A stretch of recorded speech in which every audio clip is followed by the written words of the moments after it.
आप सभी भोजपुरिया फैंस के लिए न्यू फिल्म लेके आया हूँ जिसका नाम है विवाह। और विवाह की कहानी बड़ी ज़बरदस्त होने वाली है। आप सभी को जो भी आपके जहन में विवाह नाम सुनते आ रहा है वो सब कुछ इस फिल्म में आपको देखने को मिल जाएगा। अगर इसमें स्टार कास्ट की बात की जाए तो हमारे प्रदीप पांडे चिंटू भैया सुपरस्टार जी हैं, और विलन के तौर में बात की जाए तो अवधेश मिश्रा अपना छाप छोड़ रखे हैं, गर्दा उड़ाए हैं।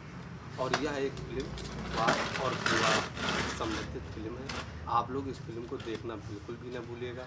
फिल्म का नाम है विवाह, और ये आप सभी भोजपुरिया फैन से प्यार दुलार चाहते हैं, आप उनको अपना प्यार दुलार जरूर प्रदान करें। और यह फिल्म कुछ ही दिनों में काफ़ी व्यूज़ बटोर रही है और काफ़ी आप सभी का प्यार दुलार इस फिल्म को मिल रहा है। विवाह फिल्म एक परिवार से संबंधित फिल्म है और ज़बरदस्त आपको एक्शन इसमें देखने को मिल जाएगा।